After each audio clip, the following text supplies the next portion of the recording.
Bonsoir, Richard. Bonsoir. Richard, ça fait longtemps que tu dis que les changements que nous souhaiterions voir arriver dans notre société devraient partir d'un mouvement politique et non d'un parti politique faisant partie du système politique actuel. Tu es derrière le mouvement politique unionconservatrice.ca. Richard, c'est quoi la différence entre un mouvement politique, un parti politique, puis est-ce que c'est une stratégie par défaut ou une réelle conviction de vouloir partir un mouvement politique? En fait, tout parti politique aurait dû partir d'un mouvement politique initialement. Donc, si on recule, il y a quasiment un siècle, on était beaucoup plus la différence entre la philosophie politique libérale versus la philosophie politique conservatrice. Depuis ce temps-là, les partis se sont développés avec beaucoup de marketing qui fait en sorte qu'on a un peu créé une image qui n'est pas en phase avec la réalité du fondement philosophique politique. Par exemple, le Parti conservateur du Québec, le Parti conservateur à Ottawa, ne sont pas conservateurs, ont des chefs libertariens. Donc, les gens ne comprennent pas d'où ça part, où ça va. Ils se fient à l'allure un peu du candidat, du chef. Et on est tombé, avec le temps, beaucoup dans cet aspect-là, surtout depuis la télévision, avec l'image du chef, les détails, etc. Et on a créé du marketing politique qui fait en sorte maintenant que les partis politiques font à peu près n'importe quoi en campagne et quand ils arrivent au pouvoir, ils font à peu près l'inverse et tout le monde est un peu déçu. Pardon, mais ça continue à se faire. Il y a toujours cet aspect-là qui continue à se reproduire et les gens continuent de voter pour les différents partis. Alors, l'idée d'un mouvement politique, c'est revenir à la source. Mais depuis 2020, il faut revenir plus loin encore. Il faut être en réaction à ce qu'on nous a fait vivre depuis 2020, c'est-à-dire un totalitarisme évident, surtout partout en Occident. Et il faut revenir au plus petit dénominateur. Il faut revenir à soi, il faut revenir à sa famille, il faut revenir à ce qu'Edmund Burke disait ou appelait le petit peloton, c'est-à-dire le little platoon qu'il l'appelait, c'est-à-dire revenir à une communauté le plus près de soi, sur laquelle on est capable d'agir. Et c'est là que, dépendant de ce que chacun vit, il y a différentes approches à avoir. Donc, si on revient avec l'époque des injections COVID, il fallait refuser de se faire injecter.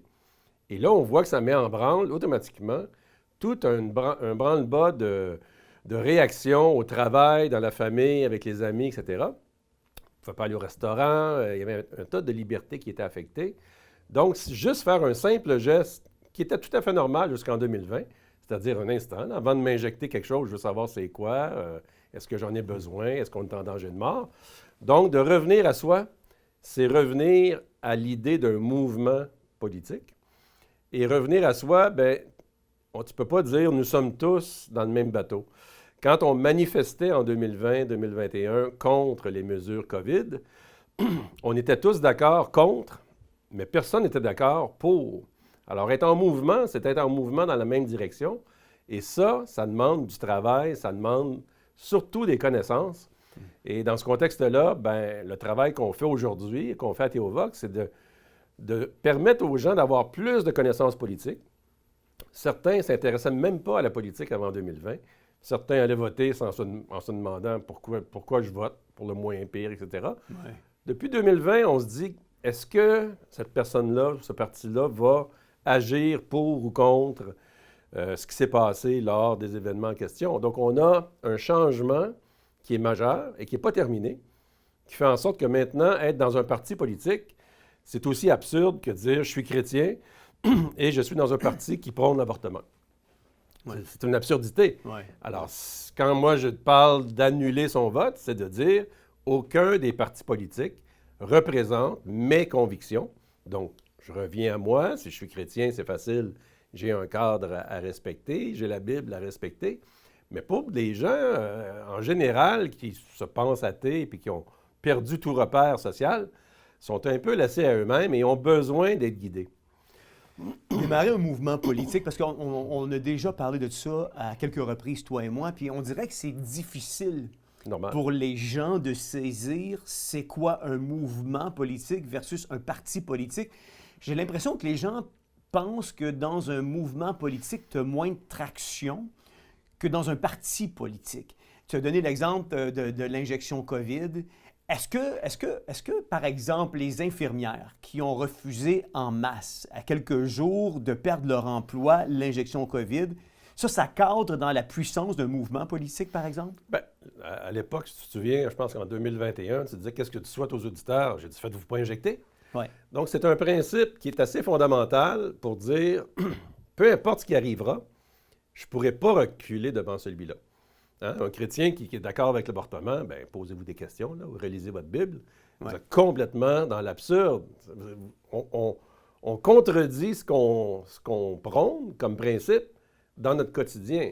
C'est un questionnement, mais c'est ça être en mouvement, c'est de dire, un peu, il faut que je réfléchisse, il faut que je fasse un effort, et non pas être passif et attendre qu'on nous livre tout cuit dans le bec. Est-ce que je vote à gauche, à droite, rouge, au milieu, Jean Charest, Justin Trudeau? On n'est pas là-dedans. Ça, c'est du marketing politique qui est fait pour nous manipuler. Et si on ne l'a pas compris en 2020, on ne le comprendra jamais. Mais revenir aux infirmières, donc celles qui ont refusé, quand Dubé a reculé, bien, qui a gagné en bout de ligne? C'est ceux qui ont respecté leurs propres principes. Mais il n'y a pas que ça. Là. Il y a eu à plusieurs égards. Moi, je n'allais pas à un restaurant parce que je refusais d'avoir un passeport d'injection que je ne pouvais même pas obtenir, etc. Ouais. Mais ça m'enlève quoi de pas aller au restaurant? Bien, ça m'enlevait beaucoup dans un contexte de ce que je faisais avant. Ouais. Et imagine les restaurateurs, imagine un peu les entreprises, beaucoup de faillites depuis 2, 3 ans, 4 ans. Donc, on ne fait pas un mouvement contre quelque chose, on fait un mouvement vers quelque chose. Et ça, c'est la difficulté des gens.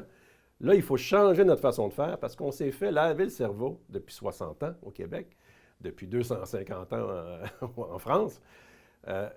Il faut changer cet aspect-là, c'est-à-dire qu'on nous donne de façon packagée qu'est-ce qu'on doit faire dans la vie. Parce qu'à l'époque, c'était comme ça. On arrivait avec des solutions qui répondaient à nos besoins de bien commun, de respect de la famille, etc. Mais on n'était pas pris avec une technologie qui venait envahir nos vies. Prends seulement que la pilule anticonceptionnelle en 1960, c'est une révolution. Ouais. Il y a avant et après. Donc, le travail, résister à des actions que les gouvernements ont fait, c'est se mettre en mouvement. Mais qui dit mouvement politique adapté à chacun dans un contexte X, imagine la difficulté de comprendre, c'est un concept. Mais tu es surtout dans le refus du système de partis politiques qui, lui, est totalement gangréné au Canada et au Québec et partout. Aux États-Unis, actuellement, on voit ce qui s'en vient. Tu as le choix entre pire ou pire. Tu comprends? On a eu un pédo sénile pendant 4 ans qui a volé l'élection à Trump. Et là, tu as Trump qui est complètement déjanté avec une Kamala Harris qui a de la misère à faire une phrase. Ça n'a aucun bon sens comme leadership politique. On devrait tous arrêter de voter. Et si tout le monde arrêtait de voter dans les partis politiques, le gouvernement tomberait, le système tomberait. Oui, mais je t'entends souvent parler de ça, si tout le monde arrêtait de voter. Ça n'arrivera pas. Ça n'arrivera pas. Ouais. C'est utopique de penser que tout le monde arrêterait de voter demain matin puis qu'on pourrait renverser la vapeur d'un système politique qui est déjà en place actuellement. C'est comme si on disait, si tout le monde était chrétien, ça irait bien. Ça n'arrivera pas. Non. Mais tu parlais de mouvement politique tantôt. Puis tu parlais de chrétiens, puis tu parlais de mouvement politique. Ça m'amène à poser la question suivante. 1. Est-ce que le mouvement qui se lève pour la vie, donc qui est contre l'avortement, c'est un mouvement politique en soi? Est-ce qu'un chrétien devrait se mobiliser et participer à un mouvement qui défend les valeurs chrétiennes, selon toi? C'est évident, mais comment ça s'actualise dans le quotidien des personnes qui agissent ou des actions politiques? C'est selon chacune des situations. C'est très complexe de le planifier, mais c'est facile à implanter lorsqu'on est confronté à une réalité. Par exemple, quand je me suis présenté à la course à la chefferie du Parti conservateur du Canada, j'ai dit que j'abolirais le financement de l'avortement. Ça a été un chaos total. Écoute, personne n'a vu ça venir. Mais pourtant, comme chrétien, c'est pas suffisant. Je devrais criminaliser l'avortement. Mais dans un contexte politique où tu dis, il y a une réalité, on est au début 2020, tu ne peux pas arriver et dire, je vais criminaliser l'avortement. C'est une impossibilité à cause qu'on a tellement modifié de loi depuis 30, 40 ans. C'est une impossibilité. Donc, il faut être réaliste dans ce qu'on fait. Revenons aux infirmières. celles qui ont refusé l'injection ont gagné. Ouais. Mais si le ministre était allé au bout de sa folie, pas juste de vendre des hot dogs, mais même de mettre dehors ceux qui ne sont pas injectés, c'était ça sa menace, imagine-toi, là, il aurait dû démissionner le lendemain. Mm-hmm. Il est encore en poste, d'ailleurs. Alors, ça fait en sorte, ça, que les gens qui ont gagné n'ont pas gagné la guerre, sont encore dans un système qui est encore manipulé par le gouvernement et tout le reste, mais ils ont gagné sur leurs principes. Et ils n'ont pas reculé jusqu'à la dernière minute. Mais si ça avait été jusqu'au congédiement et qu'ils avaient assumé le congédiement, là, ils seraient vraiment, ça aurait modifié leur vie de façon importante, ou ils auraient reculé, ils auraient subi les conséquences. Mais on voit que l'après 2020, et beaucoup d'injectés regrettent aujourd'hui d'avoir pris des injections. Moi, plein de monde vient de me dire, je n'ai pris 2, j'en prendrai plus jamais avec tout ce qu'on sait. Ce qu'on sait, on le savait avant. Ouais. Et vous avez pris ça comme étant une lettre à la poste, là, c'est pas plus grave que ça. Ce qu'on va avoir d'autres éventuellement va être pire que ça. Ouais. Et vous allez encore embarquer. Parce que ce ne sera pas une injection la prochaine fois, ça va être autre chose. Ouais. Et la manipulation fait en sorte que le premier geste d'un mouvement politique, c'est de résister à ce qui est inacceptable. Oui. Mais tu parles de mouvement, Richard, puis on le dit un petit peu plus tôt. C'est utopique de penser qu'on peut renverser le système politique actuel.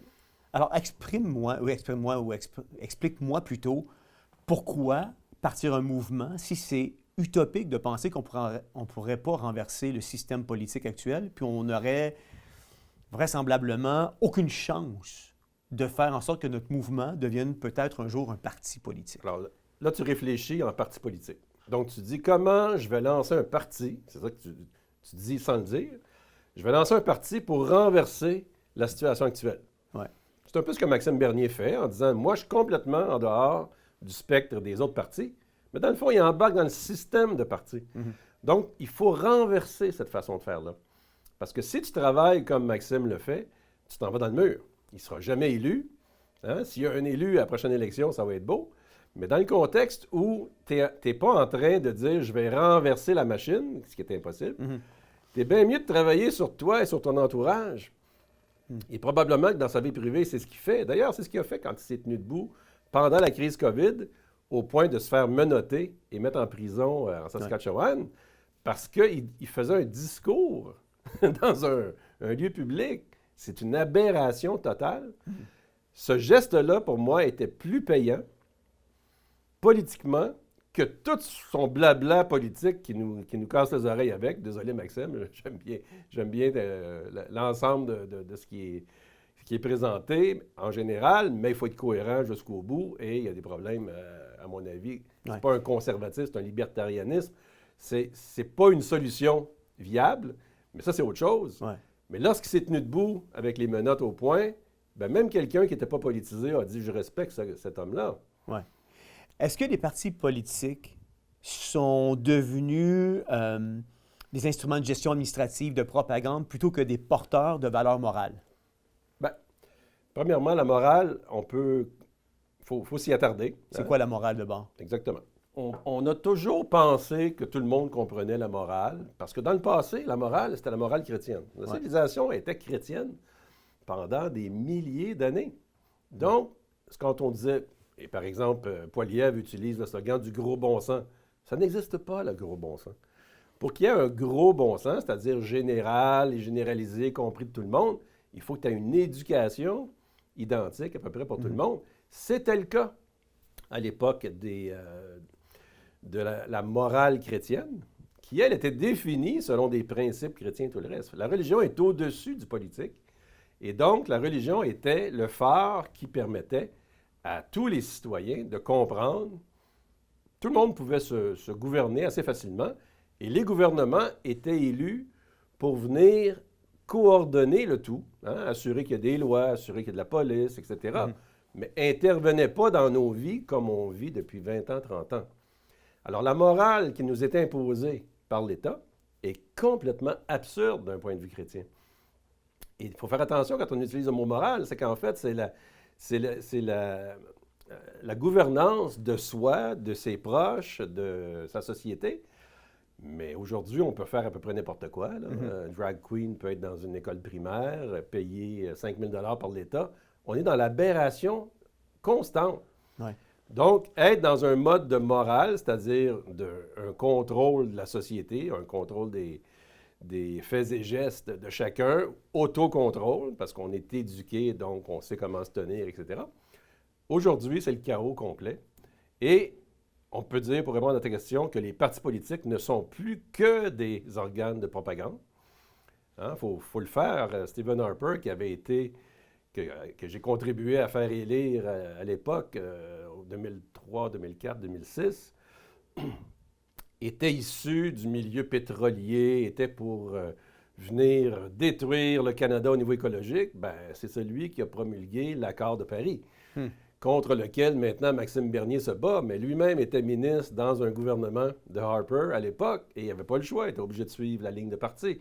Donc, on voit que c'est un organe qui est là pour promouvoir ce qui n'est pas pour le bien commun. L'accord de Paris, c'est un désastre.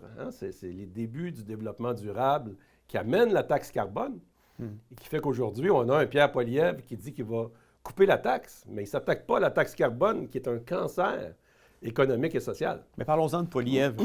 C'est quoi la philosophie d'un politique derrière des gens, par exemple, comme Poilievre, qui se disent conservateurs? Bien, premièrement, il n'y a pas de philosophie, il n'y a pas d'éducation, Pierre. Il est né en politique au sens où il avait 23 ans, 25 ans quand il est devenu député, à une époque où il y a eu un ras-le-bol dans l'Ouest canadien de toutes les politiques de Trudeau, depuis le père Trudeau, avec raison.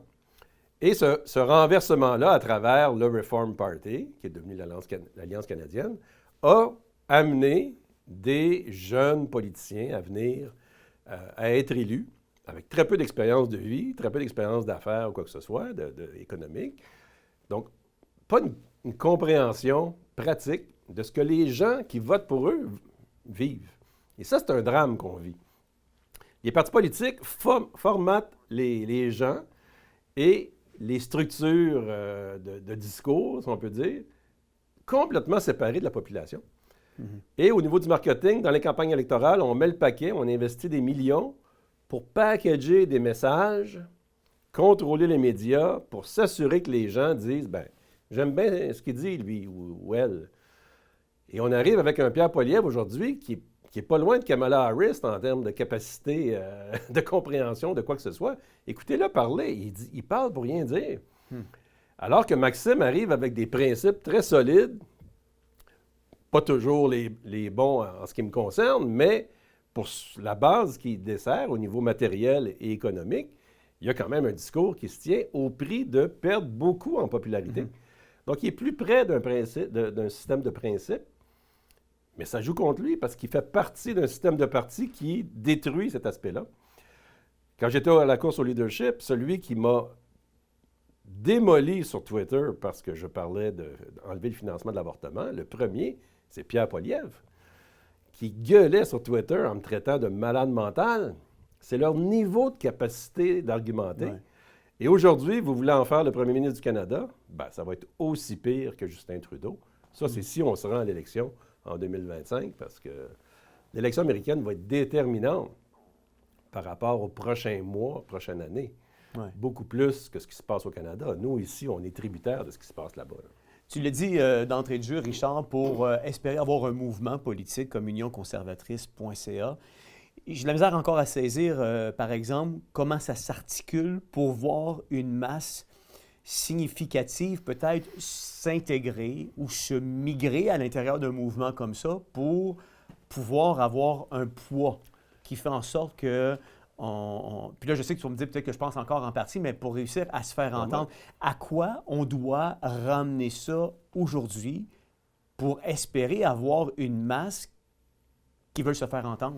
Bien, au super bénéfice de Théo Vox, il y a quelques semaines, quelqu'un m'accroche et me dit « Écoute, ça fait 1 an là, que tu nous parles de ton mouvement, je me suis inscrit, j'ai pas de nouvelles. » Ouais.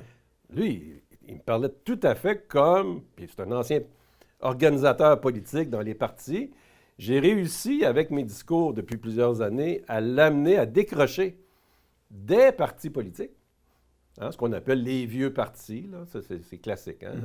Maxime, quand il a débuté, moi, je ne suis pas comme les vieux partis. Vous êtes dans un système de partis sous contrôle. À partir du moment où vous êtes enregistré à Élections Canada ou à Élections Québec, vous faites partie du système. Donc, vous devez agir selon des codes et des structures qui existent, qui sont encadrées. Et c'est ça qu'il faut détruire. Donc, être dans le mouvement conservateur, Union conservatrice, c'est d'être véritablement conservateur. Et là, juste là-dessus, les gens ont à se questionner. Est-ce que je comprends ce que ça veut dire? Est-ce que je suis prêt à appliquer ce que ça implique? Qu'est-ce que ça veut dire? Ça implique quoi? Bien, par exemple, être contre l'avortement. Bon, quelqu'un va dire, ah ben, je me suis fait dire ça à la partie de Balmol qu'on a eue, parce qu'on rencontre beaucoup de gens sur le terrain. Moi, j'aime beaucoup cet aspect-là. La dame, elle me dit, écoute, je suis d'accord avec toi à 100%, sauf l'avortement. Ben, je dis, êtes-vous chrétienne? Elle dit, oui. Ben, je dis, lisez votre Bible. Je peux pas vous... Je n'irai pas lire pour vous puis passer 8 heures à vous expliquer. Tout est écrit. Mais si vous n'êtes pas capable, parce que vous avez eu le cerveau lavé depuis 60 ans par rapport à tuer des enfants, imagine dire ça dans les années 40, 50, on va tuer nos bébés. Imagine dire ça. Il y aurait eu des conséquences dramatiques pour ceux qui auraient dit ça. Aujourd'hui, c'est l'inverse. Donc, être en mouvement, c'est se mettre soi-même en mouvement. Et dès que vous faites ça, puis vous le faites réellement, tout de suite, il y a une réaction. Et c'est pour ça que j'utilise la période COVID, c'est qu'on l'a vécu de façon dramatique. Des familles détruites, etc. Même au niveau économique, quand tu es rendu, tu te dis, est-ce que je vais être capable de payer mon hypothèque si je perds mon emploi? Non, bien, je vais prendre l'injection. Imagine jusqu'où c'est allé. Et ça, c'est un avant-goût de ce qui s'en vient. Alors, agir sur soi, déjà, vous allez être en mouvement, là, ne serait-ce que sauver les meubles. Et une fois que le ménage va se faire, si vous allez jusqu'au bout, et on est bien placé pour en témoigner, quand les églises évangéliques t'ont attaqué parce que tu disais qu'il ne fallait pas se faire injecter, il ne fallait pas porter le masque, il ne fallait pas répondre... Il ne fallait pas fermer nos églises. Bien, un de ceux qui t'a attaqué en a subi les conséquences physiques, hein, on le sait. On voit qu'aujourd'hui, on devrait tous dire « Hey, là maintenant, on ne fera pas la même erreur ». Les gens sont prêts à se faire injecter, à embarquer encore dans le moule. Donc, être en mouvement, agir sur soi, c'est déjà voir les réactions et les changements. Et vous ne pourrez plus être les mêmes après ça. Donc, d'être en réaction, ça ne règle pas le problème d'être en mouvement vers une direction. Donc, on est très loin de la solution politique actuellement, parce que ce serait absurde de dire qu'on va arriver avec un parti politique qui va venir mettre de l'ordre. Moi, dès que Maxime Bernier dit qu'il va être différent des autres partis, je lui pose la question s'il est prêt à sortir du système économique mondial, comme John F. Kennedy a voulu le faire. C'est pas compliqué, là. La Banque du Canada et la Federal Bank américaine devraient être le bien commun du pays. C'est-à-dire qu'on emprunte au gouvernement pour notre hypothèque, mais le gouvernement redonne à notre société les fruits de ce qu'on paye comme intérêt. Mais depuis 1913 aux États-Unis, l'argent sort du pays. Ça s'en va dans les poches des Rothschild des compagnies. Alors, Maxime, es-tu prêt à changer ça? Ben non, il ne peut pas. Oui, tu peux, mais tu vas en subir les conséquences. Et ça, c'est difficile, mais c'est ça être en mouvement. C'est que tu es déjà dans un après, mais tu n'es pas dans un gain politique la semaine prochaine. C'est sûr, je comprends. Mais pourquoi, Richard, continuer de parler de réforme morale dans un système, pardonne-moi, qui semble structurellement incapable de redéfinir ses fondements éthiques? Bien, en fait, on est dans une révolution en France, 1789. Et d'ailleurs, je citais Edmund Burke, qui, lui, est décédé 10 ans après la Révolution française. Et il est devenu le père, à peu près, du conservatisme réel, parce que le conservatisme que vous avez dans les partis politiques, c'est pas ça du tout. Même Trump n'est pas un conservateur, c'est un total libéral. C'est pour ça que les gens sont mélangés quand ils essayent de... Hein, ils ne savent pas s'ils sont pour ou contre. Alors, Burke, lorsqu'il était contre la Révolution française, en fait, il était contre cette révolution anti-chrétienne. La Révolution française, on ne coupait pas la tête des rois et reines pour rien. C'était pour couper le lien avec la couronne royale, qui est Dieu trinitaire, chrétien. Et en coupant ça, on disait le peuple, maintenant, va s'auto-gouverner. C'est ça la Révolution française, mais c'est la révolution mondiale depuis ce temps-là. Et aujourd'hui, on voit la conséquence. C'est que la conséquence du libéralisme qu'on a connu, la conséquence du socialisme et de toutes les autres versions du marxisme, converge vers un totalitarisme mondial. Hein? On comprend maintenant, moi je disais ça il y a 40 ans, Wall Street est derrière le financement des communistes. Et les gens disaient, t'en fumes du bon, là? Bien, aujourd'hui, on le voit, c'est quoi? C'est exactement ça. Le contrôle financier mondial appartient à ces gens-là. Le contrôle politique mondial appartient aux Américains. Et le contrôle religieux mondial au Vatican a été complètement usurpé au fil des années. Donc, on est vraiment dans le tout maintenant pour achever la liberté individuelle. On va aller jusqu'à la conscience des gens. Et quand tu parles de morale, c'est une morale qui va être dictée. Alors, qu'est-ce qui est bien maintenant? C'est qu'on répète aux enfants au primaire que LGBTQ, XYZ veulent dire quelque chose. Un garçon qui veut devenir une fille à 8 ans, c'est très, très bien. On va financer et on va encourager ça. Et si les parents s'opposent, le DPJ va débarquer. Alors, elle est où ta morale? C'est une anti-morale au sens où tu as créé une morale absurde qui s'en va, qui favorise la culture de mort. Ouais. Et ça, c'est l'époque dans laquelle on est. En fait, c'est une morale sociétale et non pas une morale biblique. Bien, en fait, c'est que ta morale biblique est basée sur la vérité. Ouais. Alors, si tu veux être dans l'anti-morale biblique, il faut que tu sois dans le mensonge. C'est inévitable. Et à partir de ce moment-là, les athées, les pauvres athées, sont laissés à eux-mêmes. Être athée, c'est croire qu'on ne croit pas. C'est absurde, juste sa définition. Et quand je dis ça aux gens, ils disent, ben là, je suis agnostique d'abord, donc je ne crois en rien. Écoute, c'est d'une stupidité infinie, mais parce qu'on n'a plus de base d'éducation, on fait juste rejeter la religion sans se demander, c'est quoi ta solution? Il n'y en a pas de solution autre. Alors, revenir à une morale chrétienne, un parti qui prône ça, comme le Parti Héritage chrétien du Canada, ils m'ont demandé, moi, comment est-ce qu'on peut réussir à percer au Canada, au Québec plutôt. Ils ne percent même pas au Canada, mais ils voient qu'au Québec, ça n'a aucun intérêt. Bien, je dis changer de nom. Vous ne pouvez pas être un parti politique chrétien. Vous pouvez avoir des chrétiens qui s'impliquent en politique, mais la religion est au-dessus du politique. Alors, si ta morale, elle est chrétienne, bien, ça va influencer toutes tes politiques, en fait. C'est clair. Donc, c'est ce qu'on a inversé depuis 50, 60 ans. Surtout au Québec, il y a 60 ans, la Révolution tranquille qu'on a appelée, c'est une révolution équivalente à la Révolution française, mais plusieurs siècles plus tard, mais aussi importante, sinon plus, en très peu de temps. Moi, j'ai vécu ça dans une génération, là. Passer du vieux système, parce que depuis Maurice Duplessis, il n'y a aucun parti conservateur qui a existé au Québec, là. Moi, je suis né 2 semaines après le décès de Maurice Duplessis, et depuis ce temps-là, je n'ai jamais vu de parti politique conservateur, alors que j'ai toujours cherché. Comment ça se fait qu'il n'y a pas de parti conservateur? Bien, tu sais, un mouvement comme par exemple unionconservatrice.ca, parce qu'on en parle aujourd'hui, est-ce que ce genre de mouvement-là cherche à influencer les consciences, à réorienter les priorités sociales ou simplement à dénoncer l'illusion d'un changement possible dans les urnes? Bon, tu réagis comme un système de parti, puis c'est normal. Tout le monde a toujours le même réflexe, et c'est ça qu'il faut changer. Alors, qu'est-ce qu'il faut faire? Il faut se dire, les événements vont être tellement dramatiques que tout le monde va chercher une solution. Prenons l'exemple de ce qui vient de se passer en Floride. Imagine les gens qui sont chez eux, qui ont vécu peut-être 3 ou 4 ouragans depuis leur vie, là, qui habitent là-bas. Bien, ils ont été pris de court à la dernière, et là, ils étaient pris pour réagir à une situation inégalée. Bien, j'ai entendu plein de monde qui ont dit, bien là, dorénavant, on vend. On déménage. Là, c'est assez. J'ai jamais entendu ça avant. Là. Tout le monde disait, bon, on a un peu de dommages, etc. On regarde les cataclysmes partout, les feux, etc. C'est des destructions complètes. Les gens, ils ne perdent pas leurs photos de famille, ils perdent tout. Et s'ils sauvent leur vie dans ces événements dramatiques-là, qui sont très physiques, hein, c'est la température, mais c'est la même chose qui va arriver dans tout parce que le gouvernement mondial s'installe au détriment de nos capacités même à être libres chez soi, d'être capable de dire à nos enfants quoi faire, etc.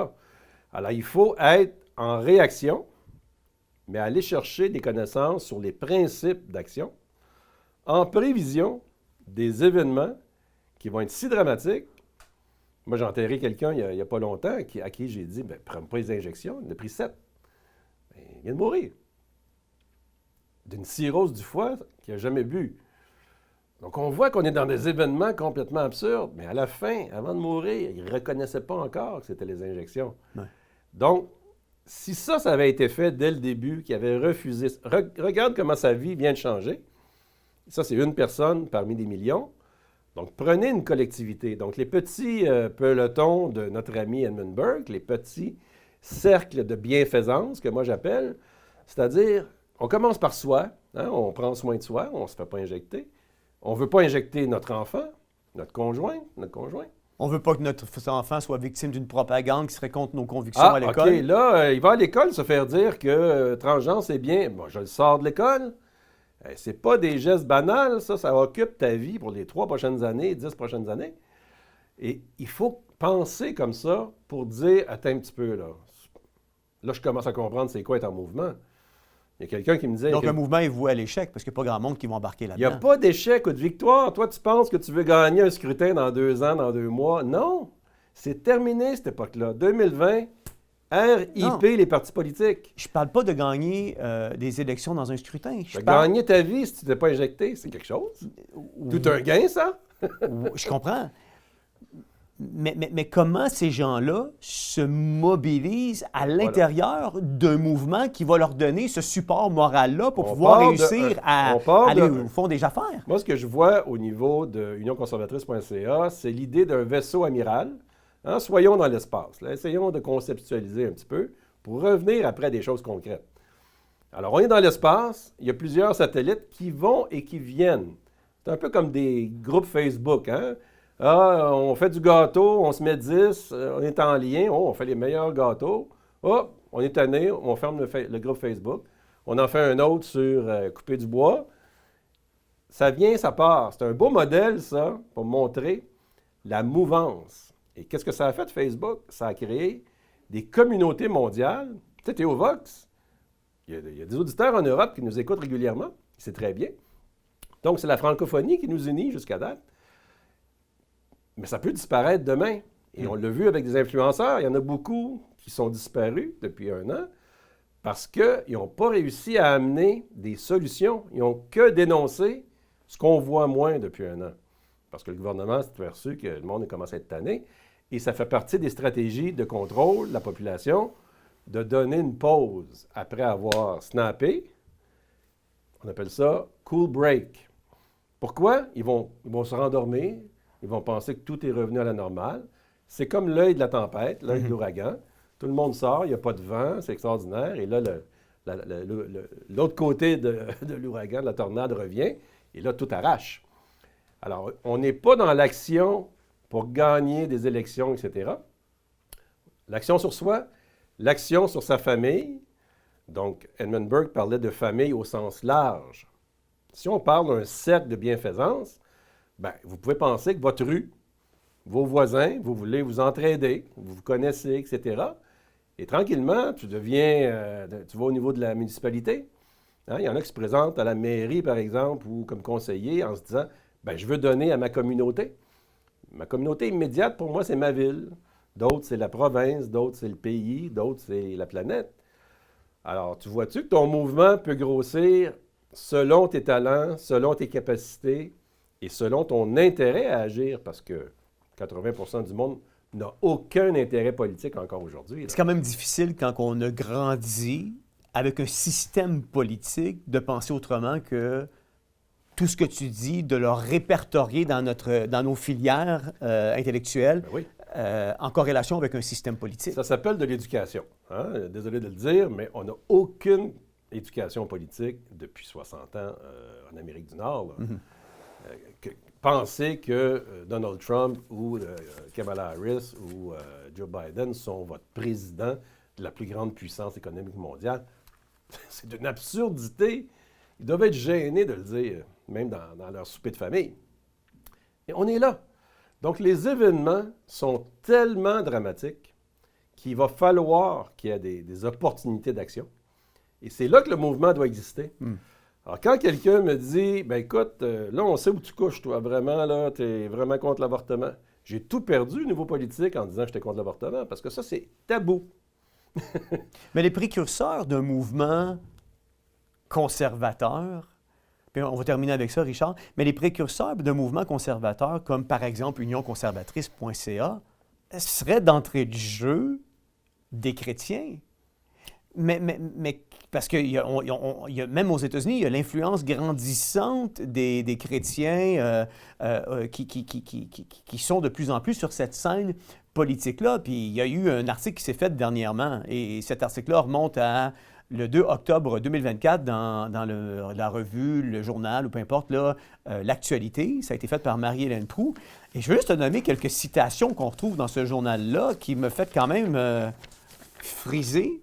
Ça dit « Les évangéliques canadiens, et plus encore au Québec, se tiennent à l'écart du politique et évitent de promouvoir leurs valeurs de manière persuasive. » Après ça, ça dit « La pire chose qu'on pourrait faire à un parti politique serait de l'appuyer publiquement tellement nous sommes impopulaires. » Là, après ça, plus loin, ça dit « Certes, il existe au Québec des groupes d'évangéliques plus radicaux qui flirtent avec le politique. Convient le pasteur en question qui est interviewé. Par exemple, il nomme Théovox, qui est à la fois un ministère et un média en ligne qui accueille parfois sur son plateau des gens comme Maxime Bernier, chef du Parti populaire du Canada, notamment Richard Descaries, candidat à la succession d'Andrew Scheer et ex-chef du Parti conservateur du Canada, ainsi que des théories du complot, la fin du droit à l'avortement, les menaces de l'immigration pour la culture chrétienne, de même que les discours en faveur des thérapies de conversion sont régulièrement au programme. Là, ça dit que le président de Théovox, Jean-François Denis, n'a pas souhaité participer à cet article. Ça dit aussi que ces organismes sont l'exception, assure ce pasteur-là, d'un certain mouvement évangélique, principal organe de représentation politique des diverses confessions, qui n'a absolument pas envie de militer contre l'aide médicale à mourir, cette organisation-là, ou l'avortement, dit-il. Il vise surtout à préserver la liberté de religion et de rassemblement que ses membres estiment mise à mal depuis l'adoption en 2019 de la loi sur la laïcité de l'État. Comme croyant, on se sent de plus en plus marginalisé. Et en dernier lieu, ce qui est assez intéressant, ça dit que les protestants évangéliques sont pour la laïcité depuis longtemps, mais on souhaite que l'État soit vraiment neutre, sans céder aux sentiments antireligieux au Québec, dit ce pasteur-là. La liberté d'expression ne doit pas être réservée à des idées qui font consensus avec lesquelles le gouvernement est d'accord. Il n'est pas question de porter atteinte aux droits des autres, mais de pouvoir continuer d'exister. Et en plus de ça, on dit même qu'il y a une certaine marche qui prend place à chaque année à Montréal, une marche pour Jésus. Puis cette marche-là a donné comme mot d'ordre à leurs participants de ne pas rien emmener qui pourrait avoir connotation avec la vie, donc d'être des pancartes pro-vie ou des choses comme ça. Fait que si cette clientèle-là constitue, par exemple, pour unionconservatrice.ca, une clientèle qui serait normalement prisée, comment tu peux faire pour avoir un mouvement conservateur au Québec? Ils dénoncent eux-mêmes, là, je ne sais même pas c'est quoi ce regroupement-là, tu le connais mieux que moi, mais c'est celui qui t'a dénoncé lorsque tu as dit qu'il ne fallait pas prendre des injections. Je ne me trompe pas. Mm-hmm. Alors, ce regroupement-là est complètement perdu. Je ne peux même pas croire que des gens suivent ces faux pasteurs-là. Parce qu'ils sont en train de dire une chose et son contraire dans la même phrase. Là. On fait une marche pour Jésus, mais dites pas que vous êtes pour la vie. Écoute, faut-tu être stupide? Je ne sais pas quoi dire à ces gens-là. Naturellement, ils nous dénoncent comme l'extrême droite. J'invite les gens chez vous, là, chacun chez vous. Définissez-moi la droite, l'extrême droite, la gauche. Définissez-nous ça. C'est ça de l'éducation. Il faut revenir aux bases. Dans le fond, c'est physique, la définition. La droite, une droite, c'est ce qui est droit, et tout le reste est croche. C'est pas compliqué. Alors, quand on comprend et qu'on met Dieu dans son cœur et dans sa vie, ça vient avoir tout un impact, là. Quand on fait ça, on est dans le chemin qui est droit. Mais l'impact sur le reste, c'est qu'on vit dans un monde qui est croche. Et c'est pas facile. Un patron qui dit « je vais te mettre dehors si je t'injecte pas », ben tu dis « écoute, moi je suis droit, là, puis ça c'est croche, ça. Donc je le refuse. Mm-hmm. Oui, mais tu vas perdre ta job, puis tu vas perdre ici. Il faut que tu sois rusé, il faut que tu te débrouilles. Mais j'espère que tu prends acte, que tu es déjà en mouvement vers ailleurs. Ouais. Mais l'enseignement que tu vas faire à tes enfants, ou la vie que tu vas te sauver, parce que ceux qui sont morts, là, qui ont payé pour, puis il y en a qui vont mourir encore parce que c'est continu, ce problème-là. Ben, eux autres, il n'y a pas de revenez-y, il n'y a pas de retour en arrière. Donc, c'est maintenant qu'il faut se mettre en mouvement pour changer ce qui va arriver dans 1 an, 2 ans, 3 ans, 4 ans. Ouais. On n'est pas dans un mode de parti politique et d'élection. Ce système-là est déjà terminé depuis 2020. Ils ont fait le Great Reset. C'est terminé. On met des pantins, on le sait maintenant, en poste, dans la gouvernance. Trudeau a plus en lien avec le Forum économique mondial qu'avec la population canadienne. De toute façon, il ne comprend même pas c'est quoi être Canadien, là. Ce gars-là vit dans une bulle depuis qu'il est né. Alors, on est dans un autre univers complètement. Les évangéliques dont tu parles ne sont pas de vrais chrétiens. Ils ne prônent pas leurs propres principes. Ils font du marketing. Ils font une marche qu'ils appellent Marche pour Jésus. Qu'est-ce qui a été fait par Théo Vox et Campagne Québec-Vie l'été dernier à Québec? A eu tout un impact. La ministre Martine Biron s'est déplacée dans un parc plus loin pour se cacher, parce qu'elle avait peur, mais elle voulait avoir le moyen de parler aux médias de masse qui sont financés par l'État et qui vont se faire dire et quoi publier pour détruire ce que nous, on a fait. Ils ont envoyé des syndicats et des syndiqués payés déplacés en autobus pour venir manifester. Tout ça démontre la force d'un mouvement. Parce qu'on n'a même pas eu besoin de faire de discours, souviens-toi. Il y avait tellement de bruit que ça donnait presque rien. Ouais. Notre présence sur la colline, pacifique, avec des familles, avec des gens de conviction inébranlables. J'ai dit à l'époque, j'ai eu le temps de dire ce jour-là que la foule qu'on a mobilisée était le levain dans la pâte, mais que les pâtes molles étaient tous les syndiqués payés pour être là pour manifester. La ministre elle-même, ils n'en reviennent pas qu'on soit contre le droit à l'avortement. Il n'y a pas de droit à l'avortement. On n'a pas le droit de tuer. C'est une invention. Et c'est ça le lavage de cerveau. On nous amène à dire que c'est un droit.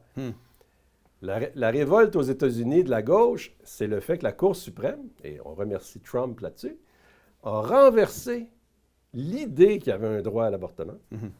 Maintenant, c'est permis aux États de légiférer contre l'avortement, ce qui est impossible depuis des décennies. Ouais. J'invite les gens à écouter l'émission à Télé-Québec. Radio-Québec, ça c'est mon âge, là, mais Télé-Québec était Radio-Québec avant qu'Alexis prenne le nom. Lundi soir prochain, à 20h, un documentaire, entre guillemets, donc de la propagande payée par nos impôts, pour démolir tout le mouvement pro-vie au Québec. Parce qu'il se réveille maintenant en disant qu'on a eu un succès à Québec la semaine passée, l'été passé. L'été passé, oui. Et, attention, là, la ministre, elle a menacé. Quand elle a dit « je ne peux pas croire que ça existe, puis on va y voir », elle, c'est la ministre des féministes, attache ta tuque, là. Oui, ça c'est sûr. Elle vient de Radio-Canada. Elle est dans le mode d'action-réaction. Donc, ce mouvement-là, parce que Théo Vox fait partie du mouvement, on est dans un mouvement qui crée des précédents et qui fait surtout réfléchir les gens. Et là, on revient au petit peloton, au petit cercle de bienfaisance. Et moi, j'invite les gens à la maison, travaillez sur vos enfants, sur vos conjoints, votre famille immédiate, et élargissez votre cercle. Et quand on aura une masse critique, pour revenir à ce que tu disais au début, une masse critique permet de mobiliser des gens. Actuellement, je mobilise qui, moi, avec unionconservatrice.ca? Les gens ne savent même pas mobiliser pourquoi, pour aller où. Bien, tranquillement, les gens qui ne vont pas voter, il y en a qui me disent « j'annule mon vote dorénavant, tu m'as convaincu ». Bien, c'est ça être en mouvement. Est-ce que ça fait sonner une caisse électorale? Est-ce que ça fait obtenir des votes? Ouais. La réponse est non, et tant mieux. Oui, tout à fait. Mais merci beaucoup, Richard, de nous avoir expliqué de façon, comme un bon pédagogue, un peu la différence entre un mouvement puis un parti conservateur, parce qu'on est tellement là-dedans. Puis j'aimerais ça vous dire à la maison, on a cru un mensonge, nous, pendant tellement longtemps. On a cru le mensonge que l'Église n'était pas appelée à faire de la politique. Or, nous avons aujourd'hui politisé des valeurs chrétiennes. Et si vous vous dites chrétien, puis en passant chrétien, ça veut dire d'être comme Christ. Si vous vous dites chrétien, c'est-à-dire d'être comme Christ, et que vous avez un message d'espoir, un message en quoi que l'humanité est perdue, l'humanité est pécheresse, l'humanité a besoin d'un sauveur, et ce sauveur-là, c'est Jésus-Christ, forcément, vous allez vous lever contre des valeurs qui sont antichrist. Et en ce faisant, vous n'aurez pas le choix de commencer à à vous mobiliser, vous aussi, en corrélation avec ce que vous déclarez être des valeurs chrétiennes.